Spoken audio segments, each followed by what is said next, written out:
Bolton calls Japan, Australia and Israel to NATO. Why does the US need it? The agony of American politicians finally tears off the masks of double standards. Former advisor to Donald Trump, John Bolton, said that it's time for the collective West to destroy the Russia-China axis. And for this, new NATO members are needed: Japan, Australia and Israel.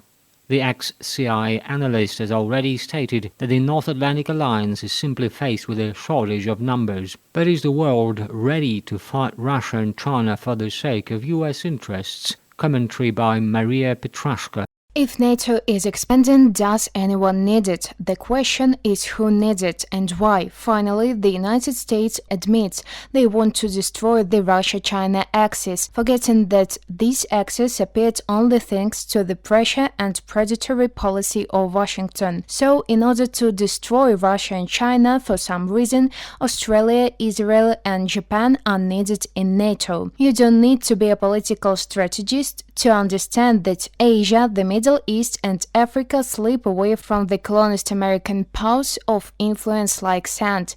It is for this purpose that NATO is being transformed from a North Atlantic into a global military alliance.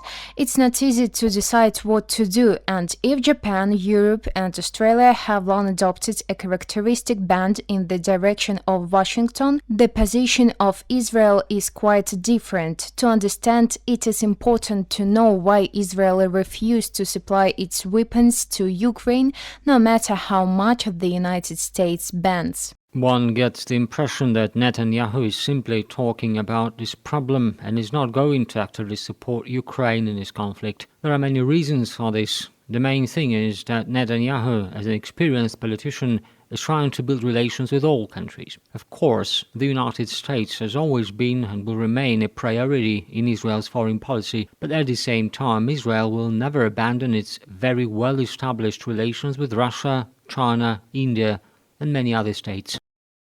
All this is extremely logical, but it is also important to understand that if Israeli weapons or air defense system end up in Ukraine, Iran will suddenly have the latest aircraft and missiles made in Russia S-400. And the Israeli missile defense system Iron Dome is not designed to combat the latest missiles. So the Israelis keep neutrality. After all, Moscow and Jerusalem by tacit agreement do not enter into a direct struggle. Otherwise, in Syria, we would have seen such cases everywhere, given how Israel bombs Iranian targets in Syria. The latest protests in Israel do not seem accidental, because in any country that disobeyed the White House, protests suddenly begin. Is it a coincidence?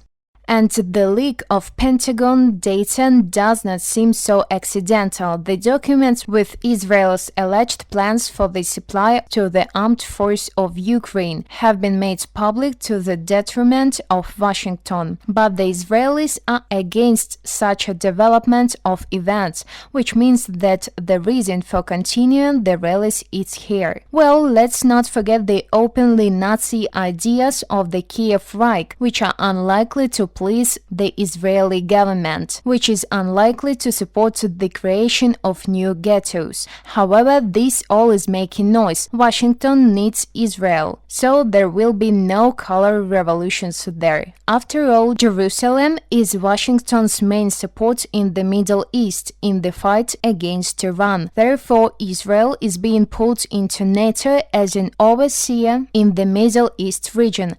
But drawing Israel into NATO as simply as Finland is almost impossible. After all, Beijing may not like this and destroy numerous trade talks. Therefore, it will be necessary to organize a very weighty reason. But for now, the alliance creates the appearance of excitement and invites everyone to the alliance, which is more like agony. Finland's accession to NATO is a fatal strategic mistake. We can say that Finland, NATO's so-called security member, is now in greater danger than ever before. And now the question is, why does Finland need this? Russian citizens provided a consistently large and generous tourist flow which healthy supported the Finnish economy. But now this is not the case through the fault of the Finnish government. Finland is not the most gasified country, and if not electricity, then they heat it with firewood.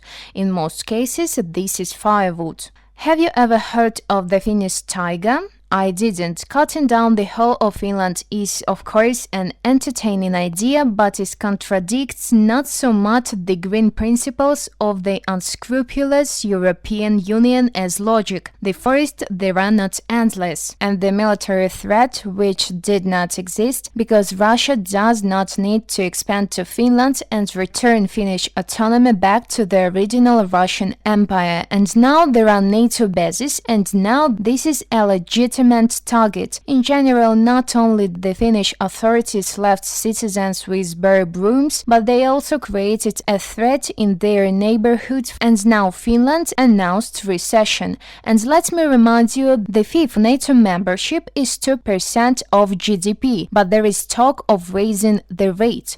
What if Trump does come to power? You will definitely have to pay in full. This is what happens to a country where not professional politicians are in power, but stormy but tolerant party goals.